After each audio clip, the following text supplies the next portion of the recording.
18일입니다. 기도하겠습니다. 은혜로우신 하나님께서 우리들에게 한 주간을 베푸시니 고맙습니다.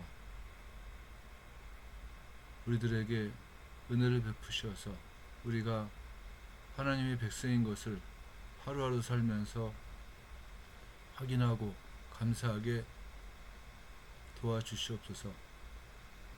힘이 되신 여호와를 찬양하며 예수님의 이름으로 기도합니다.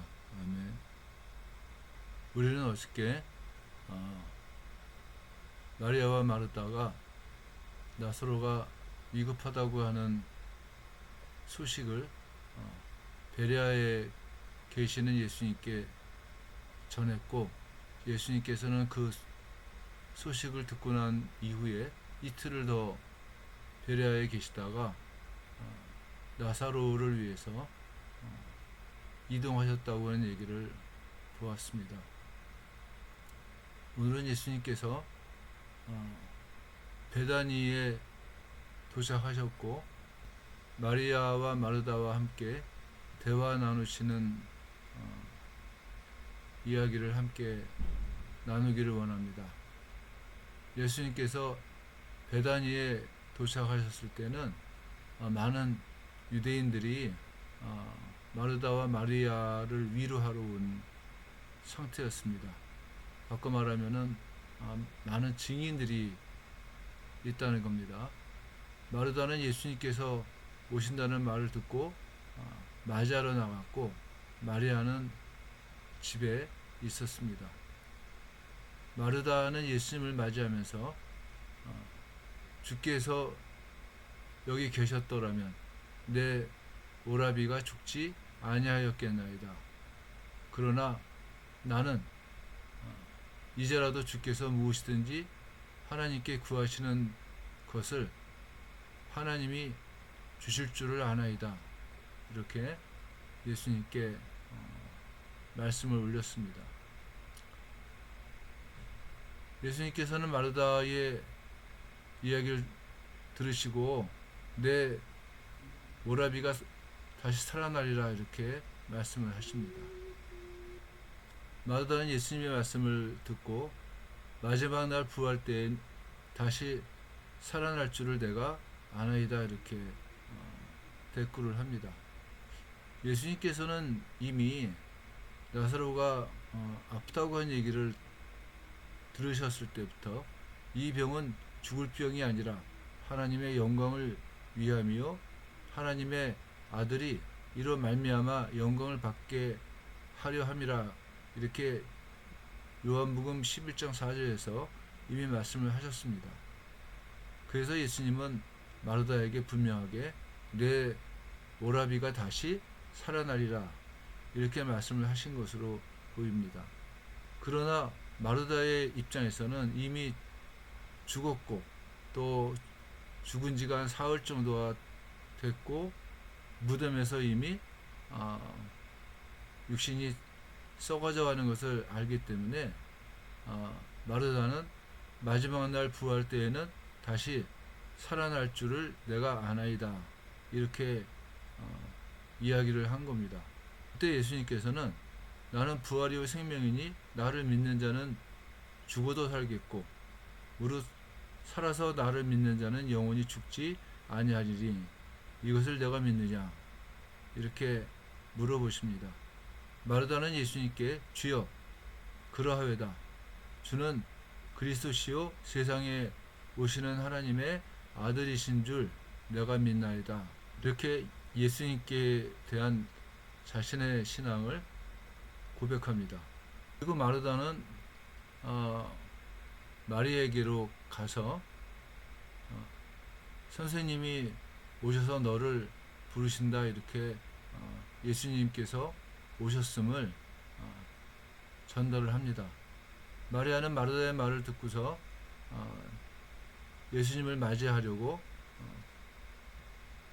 급히 나갔고 마리아를 위로하던 유대인들은 마리아가 급히 나가는 것을 보면서 곡하러 무덤으로 가는 줄로 생각을 하면서 따라갔습니다.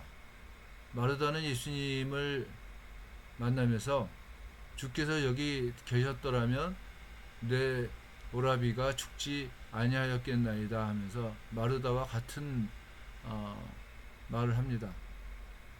많은 유대인들이 예수님께서 애통해 하시는 것을 보면서 예수님께서 나사로를 얼마나 사랑하셨는가를 이야기를 합니다. 그 가운데 어떤 사람들은 맹인을 눈뜨게 한 그가 이 사람을 죽지 않게 할 수는 없었겠느냐 이렇게 이야기를 던집니다. 여기서 중요한 것이 맹인을 눈뜨게 했다고 하는 사실입니다.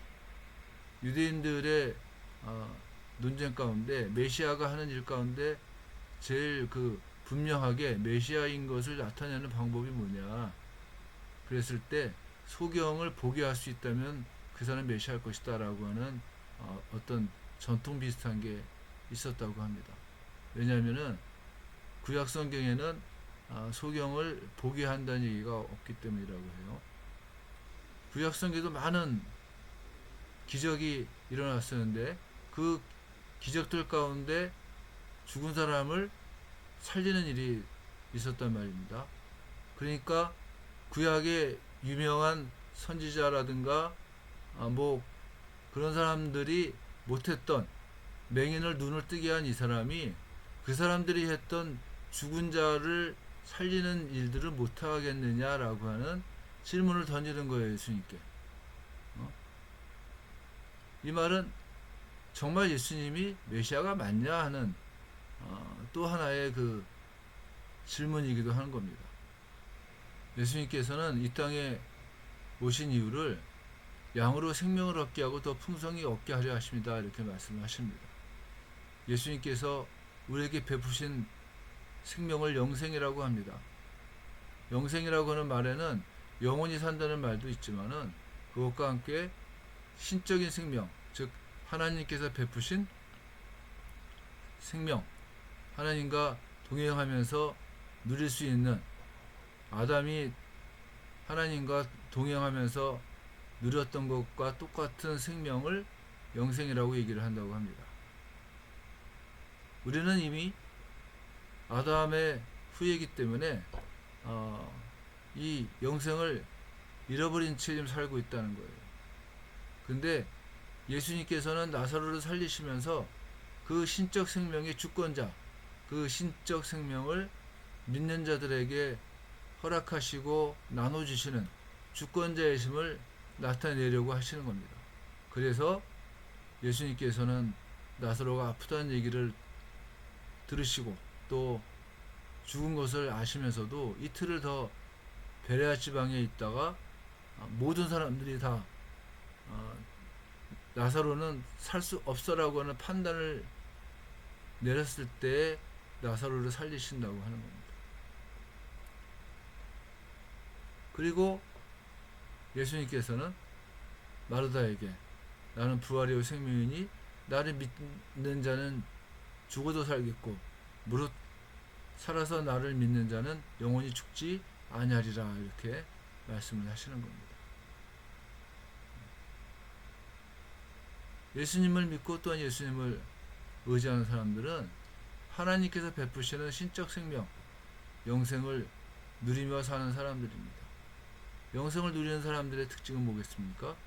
모든 삶을 전적으로 하나님께 의지하며 살아가는 사람들이에요. 타락이라고 하는 것 자체가 하나님의 간섭을 거부하고 또는 하나님의 말씀을 거절함으로 내 인생은 나의 것 이러면서 사는 거 아니겠습니까? 그런데 예수님을 믿는다고 하는 것은 영생을 얻었다고 하는 것은 내 모든 삶을 하나님께 맡긴 채 내 모든 삶의 원리를 하나님께 맡기고 하나님 안에서 살아가는 사람들이에요. 그때 살았을 때에도 죽었을 때에도 하나님의 위로를 누리며 살 수 있다고 하는 겁니다. 오늘을 살면서 하나님의 이 놀라운 위로를 우리가 누리며 살기를 간절히 원합니다. 기도하겠습니다. 하나님 아버지,